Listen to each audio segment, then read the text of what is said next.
नमस्कार विद्यार्थी मित्रांनो, सज्जनाशी सज्जन दुर्जनाशी दुर्जन खरी आणि विश्वसनीय माहिती पाहण्यासाठी तुम्हा सर्वांच्या हक्काचं चॅनल ज्याचं नाव आहे गुरुजन. विद्यार्थी मित्रांनो, आपण काम करतो कधी कधी आणि त्यावेळेला कंत्राटी पद्धतीनं किंवा इतर रोजंदारी तत्वावरती मानधन तत्वावरती काम करत असताना आपल्या हक्कांचं संरक्षण होत नाही.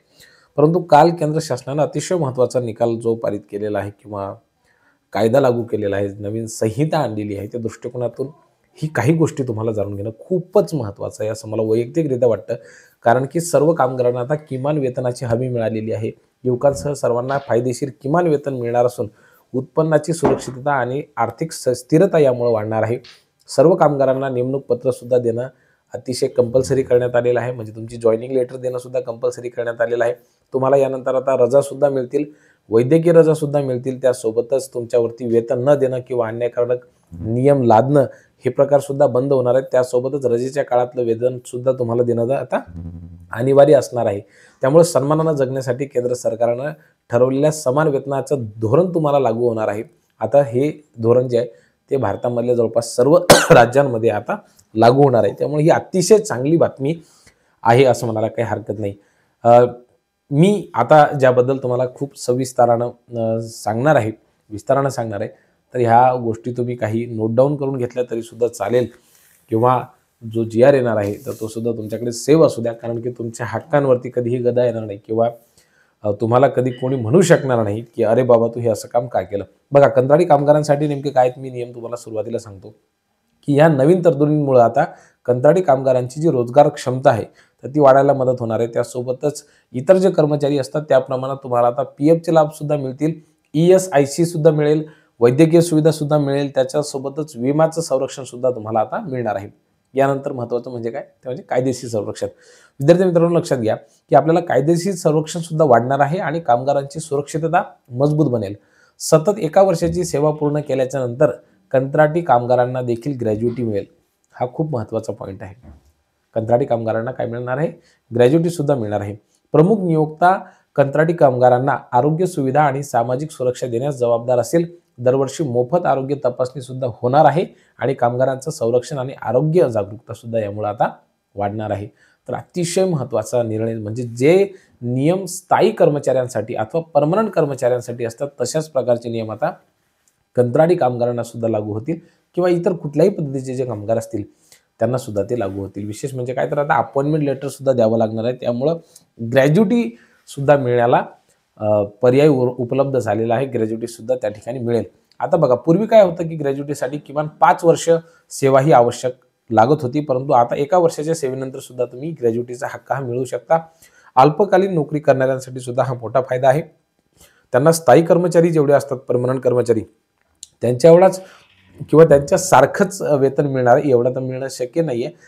FTEला समान कामासाठी समान वेतन देणं हे बंधनकारक असणार आहे. त्यामुळे उत्पन्न वाढेल, भेदभाव कमी होईल. FTE नियमांमुळे काय होणार आहे, तर थेट कामगारांना नोकरी देतील आणि अनावश्यक कंत्राटीकरण कमी होईल. कामगारांना अधिक स्थिर, सुरक्षित आणि व्यवस्थित रोजगाराच्या संधी उपलब्ध होतील, अशा प्रकारचं हे म्हटलेलं आहे. आता यानंतर वस्त्रोद्योग कामगारांना नेमक्या काय मुभा मिळणार आहेत आणि IT कामगारांना नेमकं काय होणार आहे तर ते आपण बघू. IT कामगारांसाठी असं लिहिलेलं आहे यामध्ये की प्रत्येक महिन्याचा पगार हा 7 तारखेला देणं बंधनकारक असणार आहे. तर त्यातून पारदर्शकता, आर्थिक स्थिरता आणि कामगारांचा विश्वास यामुळे वृद्धिंगत होणार आहे. त्यासोबतच पुरुष महिला सर्वांसाठी समान वेतन बंधनकारक करण्यात आलेलं आहे. त्यातून महिलांच्या सहभागाला सुद्धा प्रोत्साहन मिळणार आहे आणि आर्थिक समानता सुद्धा यामुळे वाढायला बळ मिळणार आहे. सगळ्या ज्या IT किंवा ITES कंपन्या असतात तर त्यामध्ये महिलांना त्यांच्या संमतीनं रात्रीसुद्धा काम करण्याची मुभा मिळणार आहे. महिलांना जास्त पगार देणारे प्रकल्प आणि शिफ्ट्समध्ये सुद्धा आता बदल करण्याचे त्यामुळे संकेत मिळालेले आहेत. लैंगिक छळ, वेतनविषयक थकबाकी किंवा कार्यस्थळी होणारा भेदभाव या तक्रारींचं वेगानं निवारण करण्यासाठी किंवा निराकरण करण्यासाठी हे एक समिती सुद्धा स्थापन गठीत करण्यात येणार आहे आणि हे करणं बंधनकारक असणार आहे. त्यातून सुरक्षित आणि सन्मानजनक कार्यस्थळ महिलांना उपलब्ध होईल. FTE आणि नेमणूक पत्र अनिवार्य असल्या कारणामुळे आता कामगारांना PF सुद्धा मिळेल, ग्रॅज्युटी सुद्धा मिळेल, विमा मिळेल, त्यासोबतच वैद्यकीय सुविधा सुद्धा मिळणार आहे. आणि हे केवळ मिळत असताना कायदेशीर हमी सुद्धा मिळालेली आहे. ठीक आहे का नाही, कायदेशीर संरक्षण सुद्धा मिळालेलं आहे. हे अतिशय महत्त्वाची सकारात्मक अशी गोष्ट आहे. आता आपण वस्त्रोद्योग कामगाराचे ते त्यांच्याबद्दल माहिती घेऊयात. तर स्थलांतरित कामगारांना समान वेतन आणि कल्याणकारी सुविधा सुद्धा मिळतील. डायरेक्ट कॉन्ट्रॅक्ट आधारित किंवा स्वतः स्थलांतरित सर्व कामगारांना वेतन, कल्याणकारी सुविधा तसेच कोठेही राशन मिळण्याची सुविधा सुद्धा उपलब्ध होणार आहे. आता यामुळे काय होईल की सर्व राज्यांमध्ये सर्व कामगारांना समान वागणूक मिळेल आणि भेदभावाला आळा बसेल. कामगारांना त्यांच्या थकीत हक्कांबद्दल 3 वर्षांपर्यंत दावा करता येणार आहे. निर्धारित तासांपलीकडे जर काम केलं तर कामगारांना ओव्हरटाईमसाठी दुप्पट वेतन सुद्धा मिळणार आहे. कष्टाला योग्य मोबदला आणि आर्थिक लाभ यामुळे आता कामगारांना होणार आहे. मला असं वाटतं की अतिशय सुंदर असा हा एकंदरीत ढाचा तयार केलेला आहे. आता आपण बघणार आहोत की गिग प्लॅटफॉर्मवरती नेमकं कशा पद्धतीने लोकांना फायदा होणार आहे. म्हणजे तुम्हाला माहिती असेल की स्विगी असेल, झोमॅटो असेल, ओला, उबर, डिलिव्हरी बॉय किंवा ॲप बेस्ड सेवा ज्या असतात त्यांच्यामध्ये कामगारांचे जे कायदेशीर व्याख्या आहेत तर त्याची सुद्धा आता त्याला डिफाईन करण्यात आलेलं आहे. गिग वर्क आपण याला म्हणतो किंवा प्लॅटफॉर्म वर्क असं म्हणतो किंवा ॲग्रिगेटर्सच्या संकल्पनांना प्रथमच आता औपचारिक ओळख मिळालेली आहे. कामगारांचे हक्क असतील, फायदे आणि धोरणं आता यामुळे स्पष्ट होणार आहेत.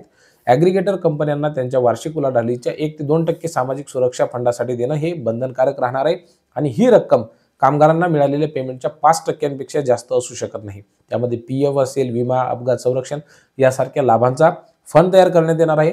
गिग प्लॅटफॉर्म कामगारांना मिळणारे सर्व हक्क आता एकाच पोर्टेबल UN खात्यामध्ये जमा होतील. त्यामुळं कामगार ज्या राज्यामध्ये जातील तेथेही त्यांना ते लाभ घेता येतील. नोकरी किंवा शहर बदलले तरी सुद्धा हे हक्क कायम राहणार आहेत. मला असं वाटतं की केंद्र सरकारचं या बाबतीमध्ये खरंच खूप मनापासून कौतुक करायला पाहिजे, त्यांचे आभार मानायला पाहिजे. इतकं सुंदर संहिता त्यांनी निर्माण केली. आता जबाबदारी येते म्हणजे नेमकं काय करण्याच्या संदर्भामध्ये की आता हे जी इतकी सुंदर संहिता निर्माण केलेली आहे तर आता याचं इम्प्लिमेंटेशन कशा पद्धतीने होते ते पाहणं गरजेचं राहणार आहे. विद्यार्थी मित्रांनो, एक गोष्ट कायम लक्षात घ्या की आपल्या देशामध्ये ज्या गोष्टी कायदे किंवा तयार होतात ना ते अतिशय सुंदर असतात, नियम अतिशय प्रचंड चांगले असतात. परंतु अडचण काय होतं, ज्यावेळेला ह्या नियमांची अंमलबजावणी किंवा इम्प्लिमेंटेशन होतं तर ते फार पुअर पद्धतीने होते, ते खूप चुकीच्या पद्धतीनं होते आणि त्यामुळं लोकांना आपल्या हक्कांबद्दल अवेअरनेस राहत किंवा त्या ज्या पद्धतीने ह्या गोष्टी इम्प्लिमेंट करायला पाहिजे त्या सुद्धा होत नाहीत आणि त्यामुळं हे सगळे जे आपण बघतो की प्रचंड अनागोंदी कारभार म्हणजे